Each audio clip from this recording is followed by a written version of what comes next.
Hello and welcome to York Universe, the astronomy and astrophysics radio podcast written and presented by the students, faculty, alumni, and friends of York University.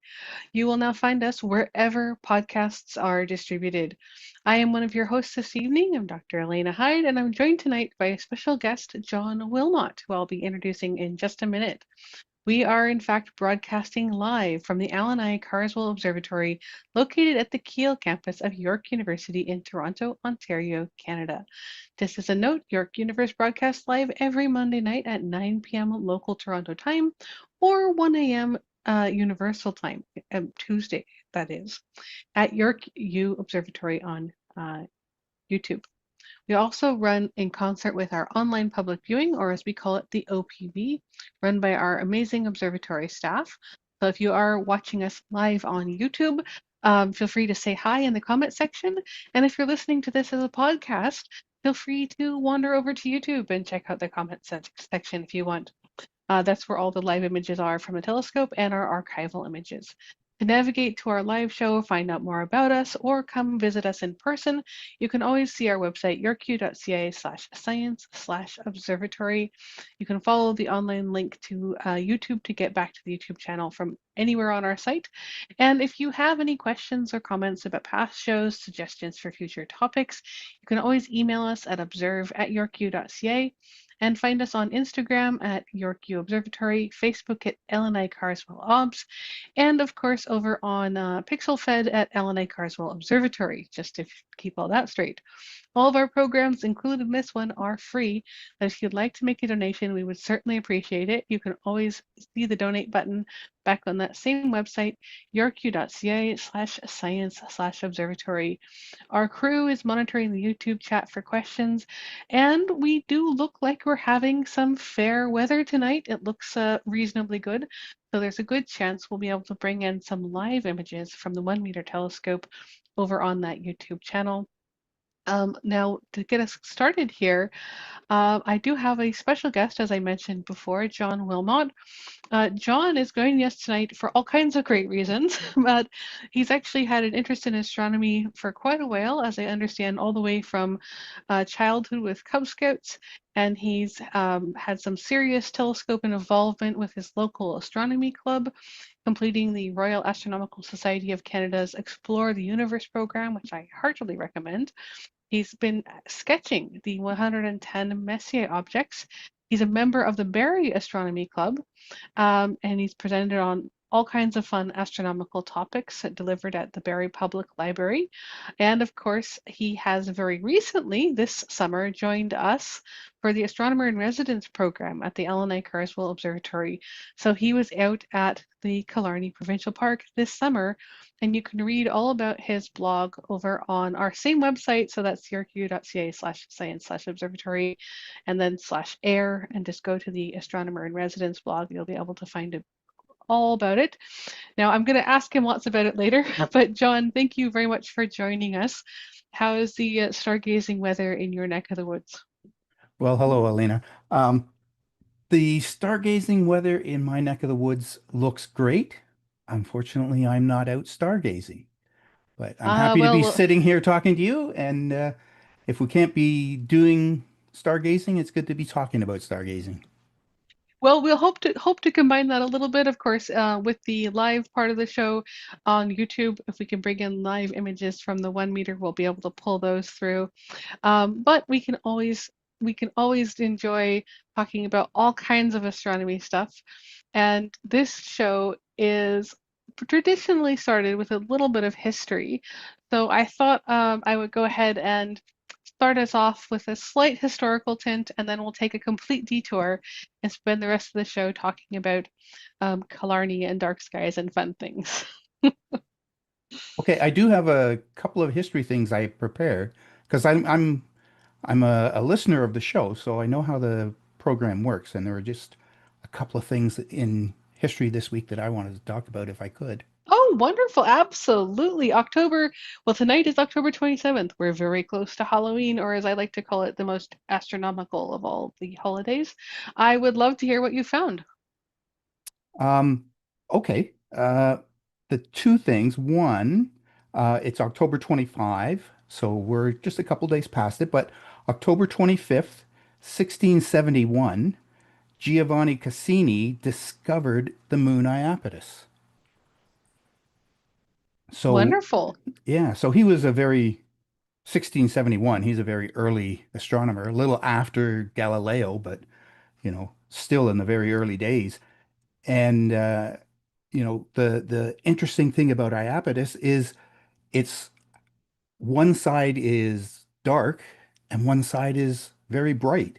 So what he discovered is you can only see Iapetus when it's on the western side of Saturn.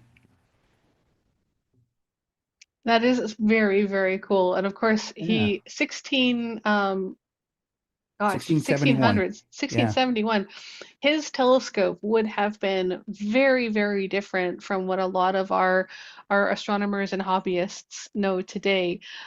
Reflectors telescope, very, very long, almost like what you think about as, I guess, pirate scopes now, where they Hmm. sort of very, very tiny, tiny, long scopes. And it's really impressive that he was able to make that kind of detailed measurements from um, refracting telescopes. I think I recall him having access to the Paris Observatory one. I don't know about that, but I did go out last night to look for Iapetus myself, and I think I saw it. It was very, very faint, sitting on top of Saturn. Maybe your 1 meter will see it tonight when they go to Saturn. Um, That's actually a distinct possibility. We have, in case anyone is trying to find Iapetus or other moons, I've linked a couple of the tools on our observers page for folks who are trying stuff like this, just because it can be a little bit difficult to know which moon is which if you're turned around, as we often are in space. So if anyone else is looking for those tools, our same website on the observers link, there's moon finding tools for Saturn, Mars, and Jupiter. And the Saturn Moon Now tool, it's not a tool that we built, but it's from Sky and Telescope. It will show you where the main moons are, not including Iapetus, unfortunately. But it will show you the main satellites, and it will also give you the direct view, Newtonian Dobsonian view, or a refractor mirrored reversed view. So you can have inverted or mirrored reversed, which I've always found pretty handy. that's extremely handy when you're at the eyepiece saying, which way is this going? Because Yeah, that's, exactly. You just need to know what telescope you have. And I yeah. did check actually really quick. It was the Paris Observatory that he was at in 1671. And that was a 34-foot refractor, I believe, which is quite the instrument. I'm sure he would get good planetary views out of something like that, but what else would you see with 34 feet? Like that's that's a lot of F ratio, I think. Yes. Yeah, and I mean he did obviously have a very long and productive career, as we know. Cassini has many, many, many different um, sort of claims to fame, and only one of them is Iapetus. Hmm. But still, interesting. And for people who are hoping to look at Iapetus, it should be getting a little better. It's moving west. You're over the next month or so. So down to the end of November, it should be getting brighter and brighter before it starts to get dimmer and dimmer. So if you don't see it That's a tonight, great, yeah, and with the rings being so thin, this has got to be one of the best times to go look for it. yeah, I would. Well, I could barely see it last night. Well, like that's the thing with visual astronomy. I think I saw it. Maybe I imagined it, but I think I saw it. Well, I drew my sketch. I put it on my sketch, so that's official for my system. and it is always good to compare with the almanacs when you're in doubt Hmm. before you put any labels on. Just exactly. Um, but yes, Iapetus is a wonderful object, and of course, being able to just tease it out with smaller telescopes is a great makes it a great challenge object. Now, I have to ask, how large was the telescope you were using to when you tried to see it? My telescope's an 8-inch Schmidt-Cassegrain, so Okay, so you're very, very average for a amateur astronomer. yeah, it's and that's the sort of telescope that is I think maybe on the easier range to get, but it won't if you only have binoculars, you probably will not be able to see that object. I doubt you'd You'll see it want in binoculars, yeah, but you'd you'll still see Saturn, which is always worth looking at, even with the rings always flat on. always. Yeah, And you can tease out some of the other brighter moons if you're really patient and have dark skies. yeah. Um, I couldn't tell. I could see Titan for sure, and then on the other side would have been Tethys and Enceladus, and I don't know if I saw one of them or both of them right close together, but there was something there. Yeah, and of course, Titan was also spotted with a refracting telescope in the 1600s back by Huygens, of course, um, and Titan being the largest one out there is pretty easy to see. Very large, very reflective, has an atmosphere, really fun object. You're not going to get any detail out of it, but even if you have just good binoculars, you should be able to see the thin rings and tighten if it's on the right side. Hmm. Yeah, and my friends in the astronomy club, whenever we're out looking at Saturn, we try to count how many moons can you see. It's a good vision Not, test. yeah, not necessarily can you name which is which, but I see 4 moons tonight. I see two. I see three. It's fun. Oh yeah, absolutely. And if you do have a cell phone or something similar or tablet, pulling up a little Saturn tool like the Sky and Telescope one is just my favorite because it gives you the current date and time. So if I put it on direct view, I can see that Titan should be off to the right of Saturn at right now.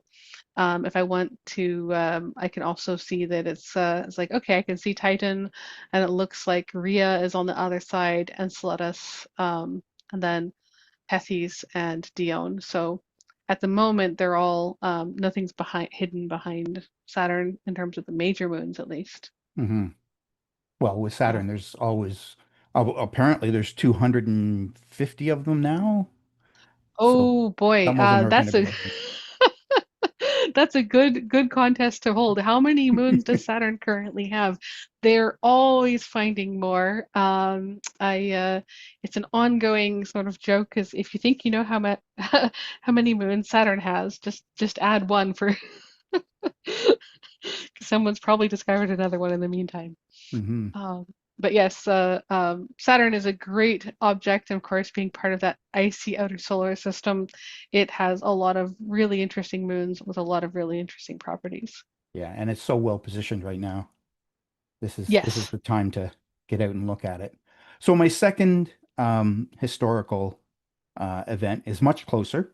It's October 31st, 2000, which is when the Soyuz TM-31 mission was launched to take astronauts to the International Space Station for the beginning of continuous human presence aboard the station.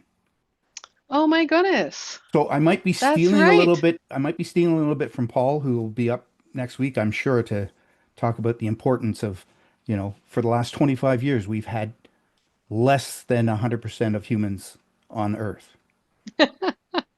Yeah, well, and I mean, gosh, the space station has been such a boon to science and gosh, it's just everyone. I'm kind of a big fan of the space station, and I hope that they are able to continue its mission Well, they, pa past 2030. yeah, well, they say at least till 2030. Yeah. but I should specify past 2030. yeah, But yes.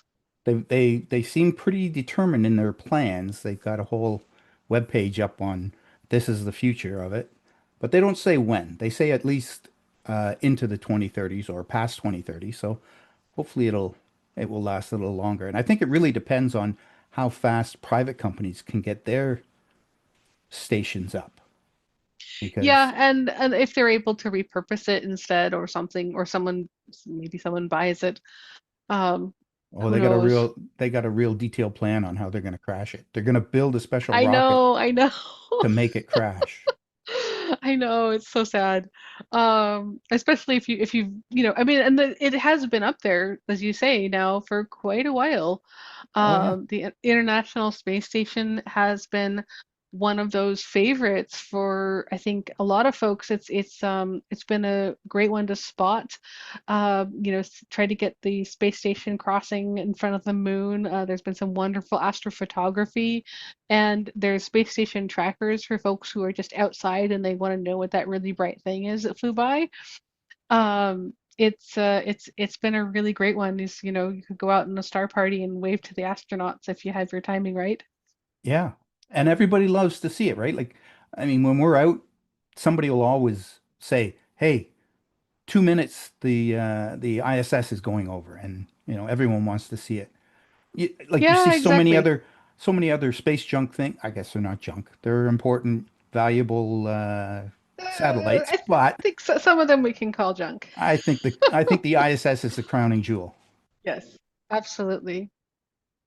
And Um, yeah, so they launched on October 31st, and I guess they didn't actually occupy until November 2nd for some reason. It took them a couple of days to uh, get into the right orbit or whatever it took back then. And then we've had 25. Like you must have, I don't know if you do, you must have students that were born after humans were permanently in space.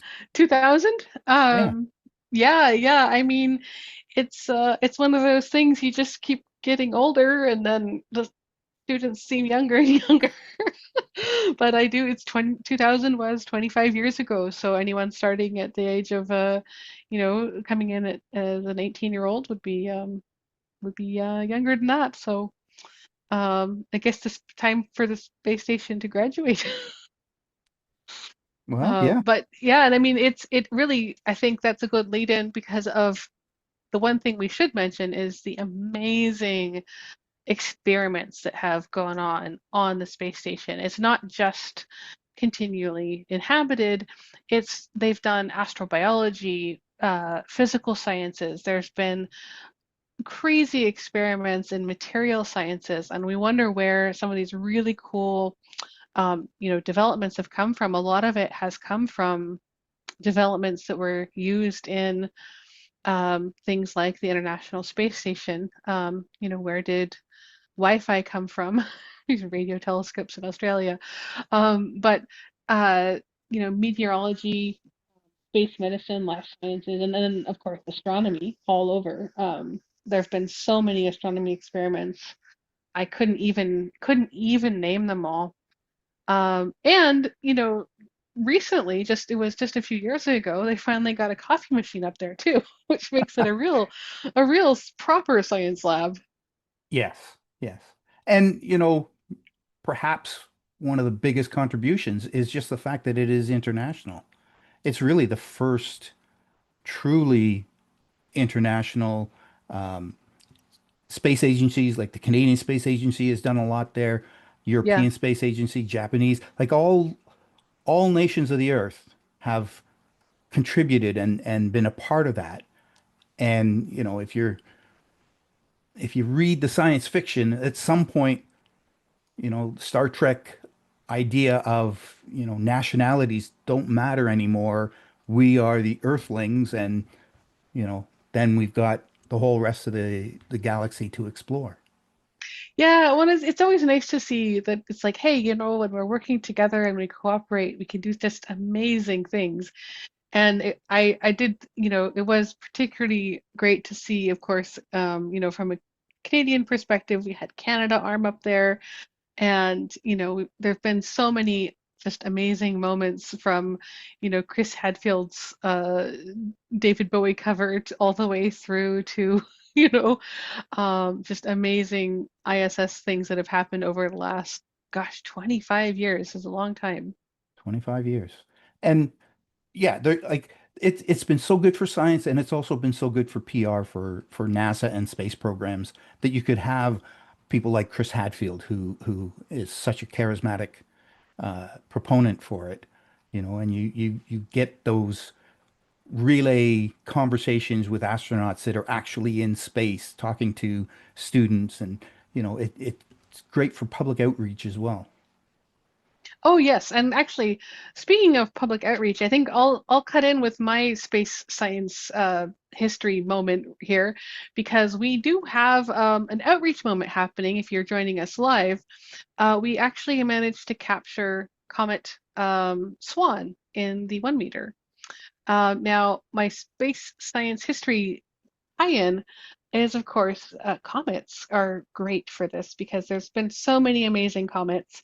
And the Great Comet of 1577, which is way back in history, this one was actually at its perihelion or nearest point to the sun on 7th of today, but 1577. Um, and this great comet was, you know, uh, great for many, many reasons. It was observed by a lot of people. It was observed by everyone from Tycho Brahe to Sultan Murad III. There were uh, artists inspired by it. There's a famous engraving from Prague. Um, there have been, notebooks. There have been measurements from around the world, um, and so Tycho Brahe was a big one for making accurate measurements at the time. And this comet made a huge impression all over the world because it was not only, bright enough to see, it was really, really bright. And there are great quotes that have been written down in really, really famous texts from everywhere um, from Ireland all the way um, uh, to Vietnam. And it was actually mentioned in one of the famous Vietnamese chronicles. Um, and yeah, it's one of those events that has been just amazing. And like many other things, comets with their unusual appearance were sometimes considered rather eerie. So us being this close to Halloween makes it an even better tie-in. And I'll just say for folks who are watching live, the images you're seeing are unfortunately not of the Great Comet of 1577. They are of our current comet. That's Comet C 2025 R2 Swan.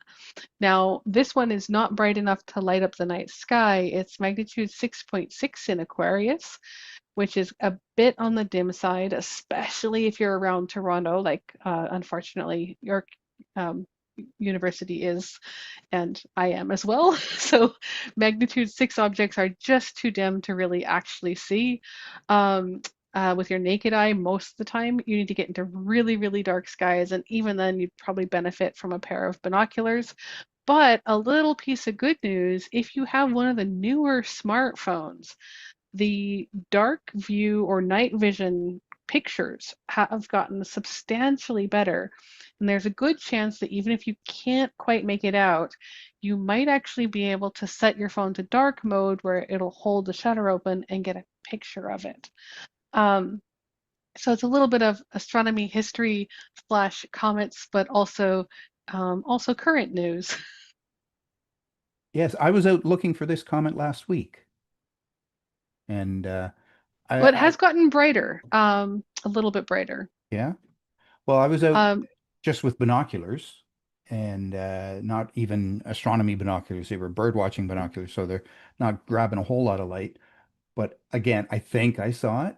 Um, it was in the part of the sky where it should have been. Last week it was close to Aquila, but I felt very much like Charles Messier sweeping the sky looking for a fuzzy blob, and there it is, or there is a fuzzy blob, and then it's now is that the comet or is that some globular cluster that I'm not familiar with? And I think it was a Yes. comet. I saw lemon very clearly, but That was Swan was about what difficult. was just going to say is that this comet is only one of two. So Comet Lemon is much lower on the horizon, especially so we're talking if you're in Ontario, if you're in Canada, Comet Lemon will be quite low on the horizon, which makes it really hard to point at for our telescopes. Comet Swan is higher in the sky, which means it's easier to point at, but Lemon is much brighter. So Lemon is magnitude 4.7 right now, which is visible with your naked eye in a dark sky. Yeah. We thought we might be able to see it in naked eye. Like because it's low in the west, you got to get out there early right after sunset. And Exactly. there's still that glow. So when we first found it, we just saw sort of like a fuzz. But after about 45 minutes, we could start to see the tail and maybe we imagine a bit of color, but yeah, we could definitely say, yes, that's absolutely a comet. And when it was that dark, taking away the binoculars, you could sort of make out that, yeah, there's something there. Yeah, and if you do get a chance to get into really, really dark skies with a telescope or binoculars, a lot of times you can tease out a little bit of color. Having a camera that will keep its shutter open that you can hold very still, a tripod is best, but a lot of times even if you just balance your phone, you'll get a little bit of an improvement. Hmm. But if you do see color, it'll probably be green. That's the color to look for, and that's going to be because of the carbon, the presence of carbon. So there should be a little bit of carbon in the dust cloud as the comet gets sort of blasted by the sun, and that green color comes out when the light, of course, hits that gas and dust, I should say, gas and dust. But yes, two wonderful comets out there, not as good as the Great Comet of 1577, but if you have binoculars and you're in dark skies, they're still very, very much worth catching.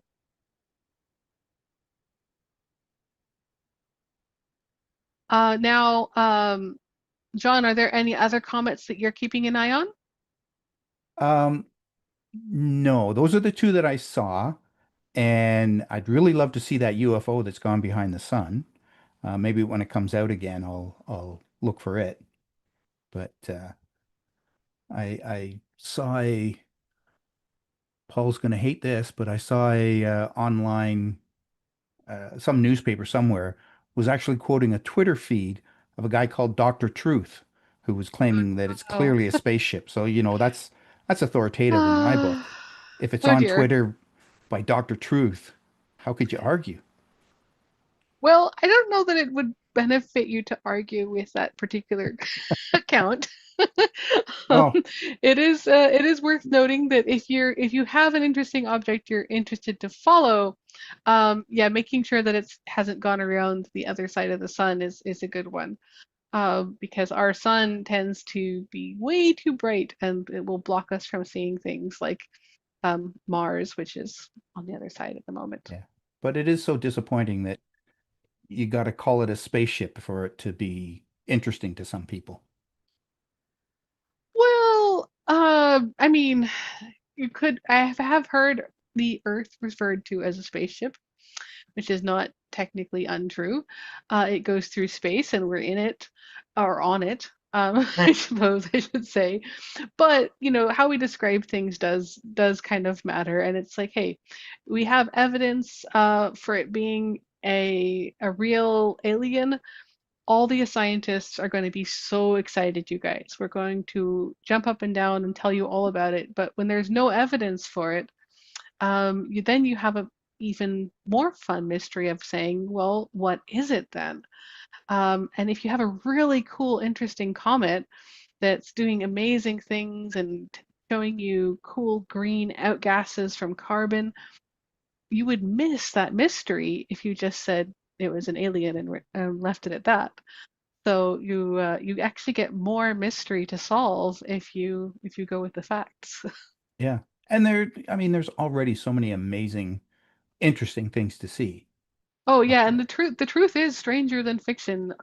Almost always. It's just, you know, that's the fun thing too, is you follow the observations, you follow the facts, you can find things that are outside of imagining because you would have never thought of them. hmm So there's always fun things to look for out there, and that's one of the great things right now. We've got Lemon and Swan and Atlas over there in Virgo. Um, But if you're interested in asteroids, there are asteroid trackers you can get into. If you love tracking the moon, there's wonderful moon trackers you can follow. If you want variable stars, there's all kinds of great variables happening. And I will say that T Corps is still still a pretty hot topic. The famous recurrent nova. So there really is something for everyone, and we're not going to be at all limited if we even if we stick to the facts. Yeah. I got sucked into all that T Corona Borealis talk last year, and I was out looking for it and looking for it. And, you know, even in Killarney, I told people it's going to happen. Watch this space, memorize what the stars look like now, because there's going to be a new one sometime. Any But couple hundreds of millions of years from now, yeah, it could happen. Could be tomorrow, could be 1,000 years from now. We don't know, but it's fun to watch. And that's the thing is, if you actually measure the light fluctuations from it, there's cool models that you can fit to try to explain it, and it's got all kinds of there's all kinds of fun things you can do. So, another great example of there being lots and lots of applications. So we have actually reached the halfway mark. So I do need to give a little reminder to everyone. Everyone, thank you for joining us this evening. You are listening to York Universe. We are broadcasting live from the Allan Carswell Observatory at York University in Toronto, Ontario, Canada. Go ahead and check out our website, yorku.ca/science/observatory for all of our content and live shows, and of course, to click on that wonderful donate button. If you have any questions or if you would like to see more of our content and tools or any of the tools I've been discussing tonight, all on that same website. This evening, you are listening to John Wilmot, our special guest, and myself, Dr. Elena Hyde. We've been discussing some historical items of great import, I suppose, and also a little bit of common observing. If you're interested in our online public view, you can go to that website and go to YouTube to catch the recording, and you will find all kinds of great stuff from our live images at the 1 meter, which have actually been airing on YouTube as this broadcast has gone out. Now, a couple reminders for our listeners. This week, we will actually be hosting a tour at the observatory. So we have our regular Wednesday in-person tours. It has been getting pretty chilly, but we're going to try for one more Arboretum tour. That's right, it's outdoors. So a very brave October 29th Arboretum tour is being attempted. Wear your jackets if you've got them, and of course, even if you don't, bring something warm. It does get very chilly out on the Arboretum parking garage roof. So our final announcement is, of course, that please stay tuned. If you're on the YouTube channel, October 31st, there will be a special broadcast Teletube event as well. That's a YouTube broadcast that has audio and visual combined together to make a fun show. So please check that out and let us know what you think. All right, so that's our roundup. and we'll go ahead and John, back to you. Did you have any other history items? No, I don't have any more history. I think we're halfway through, and that's that's plenty of history for now, don't you think? Oh, well, we can always do more or less. This is a very flexible show. It's always fun to to hear new ideas and go back and forth, but we can also do news because we have some really fun news items that have come up. And I had a couple things I wanted to ask you about sort of your time in Killarney and also to talk a little bit more about what I've only hinted about so far, which is our Astronomer in Residence program.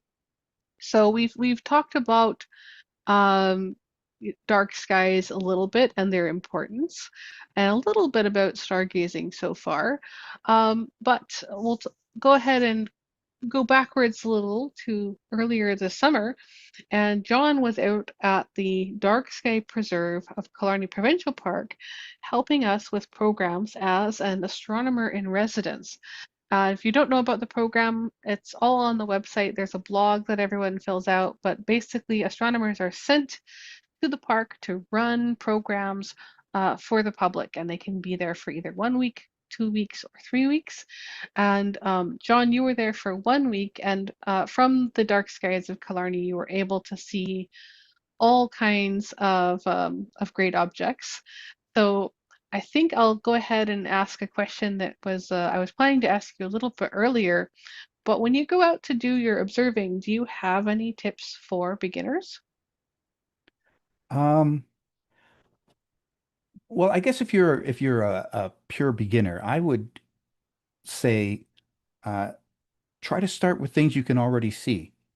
Right? Sometimes these objects are very faint and it's hard to locate them in the sky, but there are some objects that you can just see with your naked eye. And things like right now the Pleiades are coming up in the east, and they're quite visible. Um, get your binoculars, put them on the Pleiades, and you'll get a great view.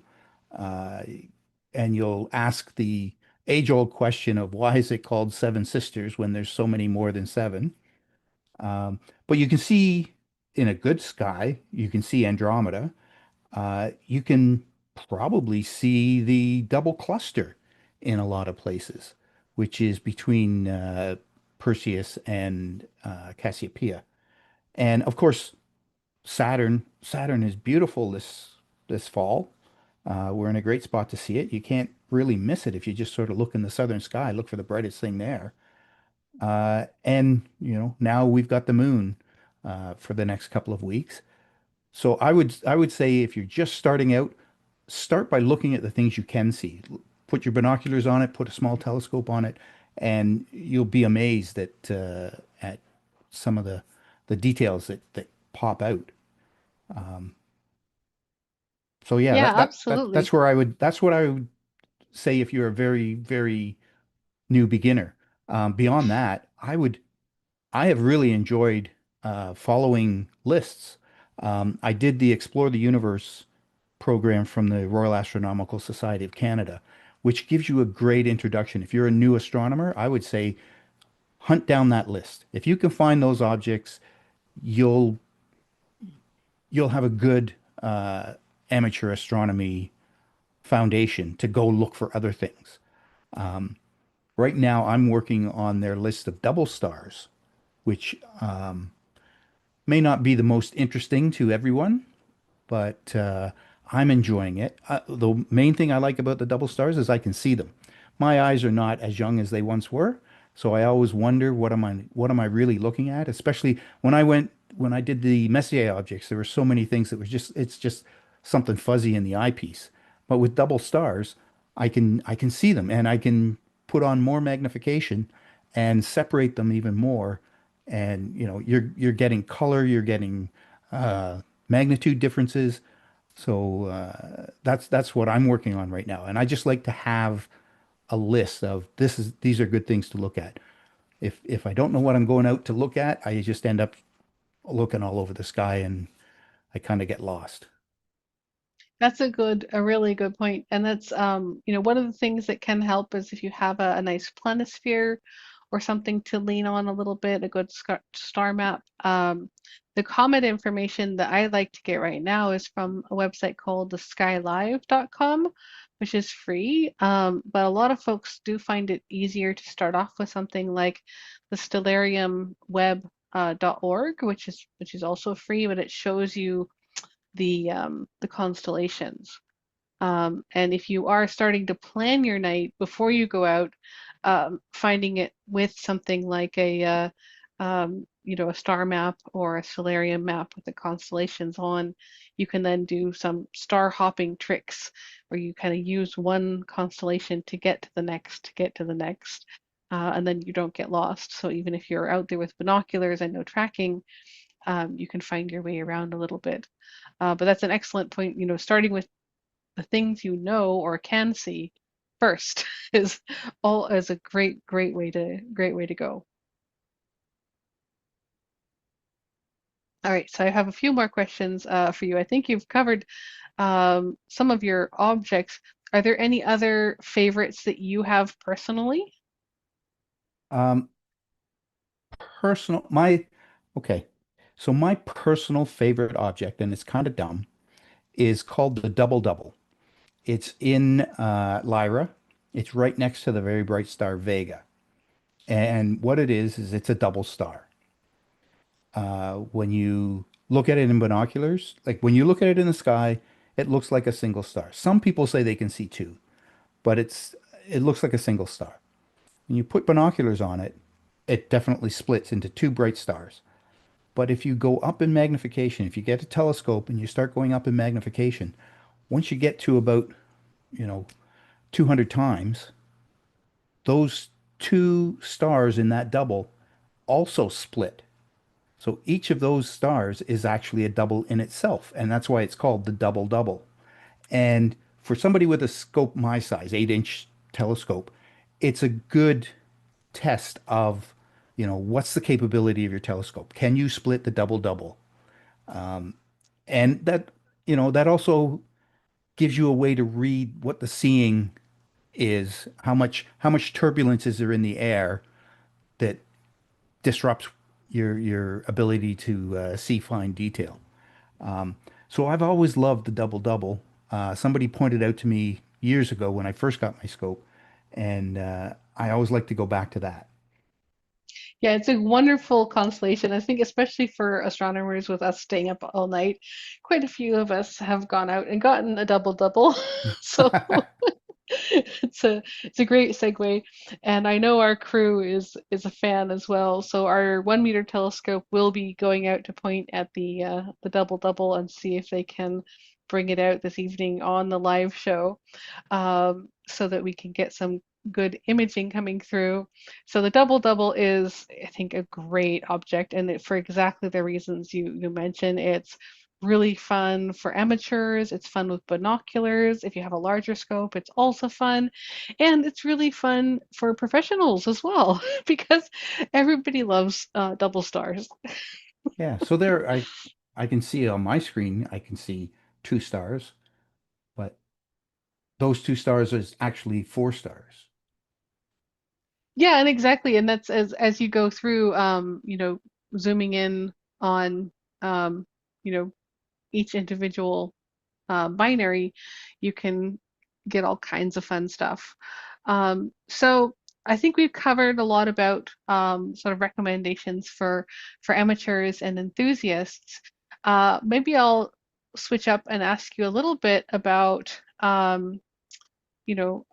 since we have had you out at Killarney Park, and you've been to York, and I know you've got your own location as well. Since Killarney is a dark sky preserve, what are your thoughts on the light pollution issue? Well, I have to say I'm against it. I'm That's I'm I'm not a fair fan enough. of light pollution. Um, it's to me, it's a problem. When you go out anywhere in Southern Ontario, you can say, you know what, that's where Toronto is because I can tell by the light in the sky. That's where, um, that's where the nearest town is. You can actually pick out towns not by seeing lights from the town, but seeing the glow in the sky from those towns. And it doesn't have to be that way. Um, a lot of municipalities, my municipality, uh, our street lights are LEDs and they're pointing straight down. So they don't spill a lot of light directly into the sky. Some of that is obviously bouncing, but yeah, light pollution is terrible. And the thing is, light pollution can be solved with a flick of a switch, really. Um, Yeah, and I totally agree, and it's so much, even if all you care about is your energy bill, yeah. it still makes so much more sense. And even if you all you want is the sidewalks to be perfectly illuminated, um, putting a hood over your light to direct it down with, as you mentioned, those LED bulbs that are directed down, it means that your sidewalks are better illuminated and your sky is not. Hmm. Which Hmm. is, it seems kind of like an obvious win-win, but it's surprisingly hard um, to find, especially in places like I have to just pick on Toronto a little bit. Yes, yeah. And, I get it. I get it. People are scared of the dark.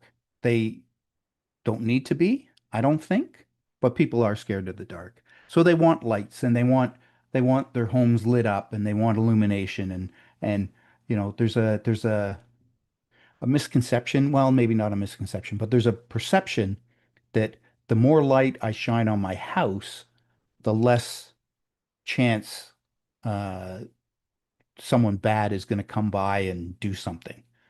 But you know what? Criminals are scared of the dark too.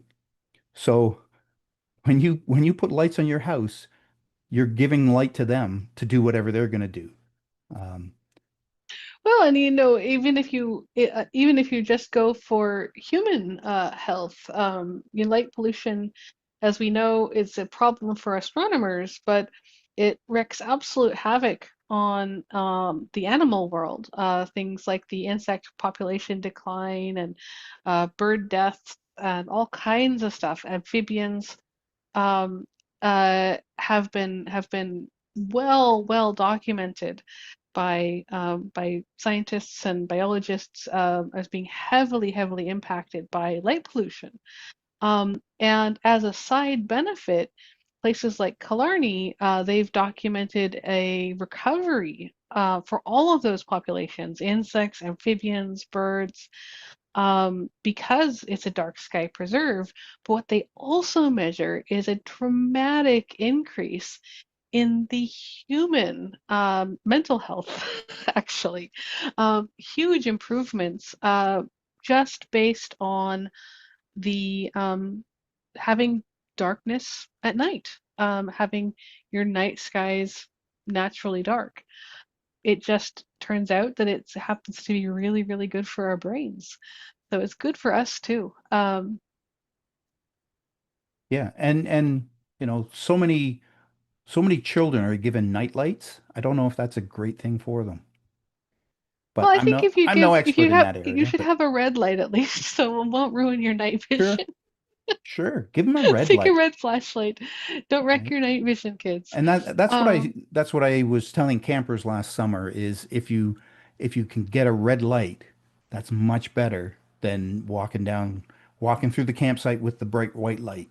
Like I know they're scared, I know they're intimidated by the dark, but if you let your eyes adjust to the dark, you can see. You can see to get around. yeah, well, and as I don't know about other folks, but when I went there, the bear warnings all said just make sure to make noise, right?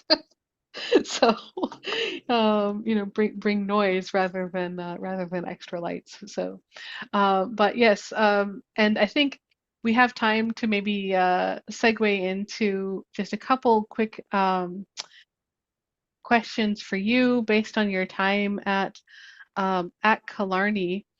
What are some, I guess, um, Do you have any activities that you would recommend folks to try at home from what you ran with visitors while they were out on site at Killarney?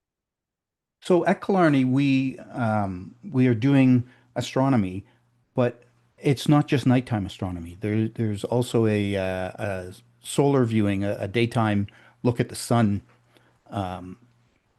event that not it doesn't happen every week, but it happens most weeks. And that's very popular because if kids have an early bedtime, you can take them to a 2 o'clock in the afternoon look at the sun, and that's pretty exciting. One of the things that I did to sort of augment just the solar viewing was I went into the back of the book, A Camper's Guide to the Universe, which is published by the Excellent book. Friends of Killarney Park. It's an Yep. amazing book. I was recommending it to people last summer. I know I sold at least one copy, but It was actually written by Bruce Waters, who's the founder of the Astronomer in Residence program. yes. Um, and it is an excellent book. I picked it Oh up yeah. at Killarney last year and read it, and it's just like if you only buy one book, buy that book.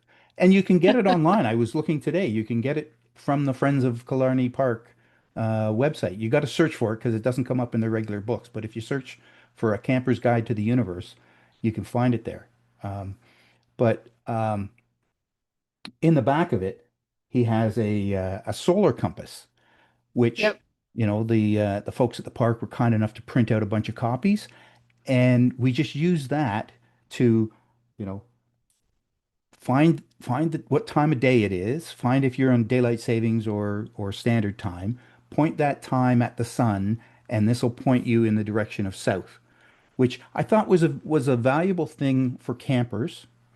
That even if you're not interested in astronomy, if you're going to be out hiking and out in the woods and things like that, just to be able to identify, you know, where's south. If you know where south is, you know where north is, and east and west, and just to have a little bit of a sense of where you are on the earth. That was a popular activity that we did. Oh Um, yeah, absolutely. the other the That's a other great thing, choice. yeah, yeah, and you know, it's easy to do. You can print this out, or you can get it printed out and use it, or in theory, you could make it up yourself if you really needed to. Um, the other thing that I did there was a constellation tour. I always love the constellation tours, showing people what star patterns have been, associated in the past. And it's important to remember that, we use constellations that are officially recognized, and they're based on a lot of ancient Greek constellations. They're not the only possibility.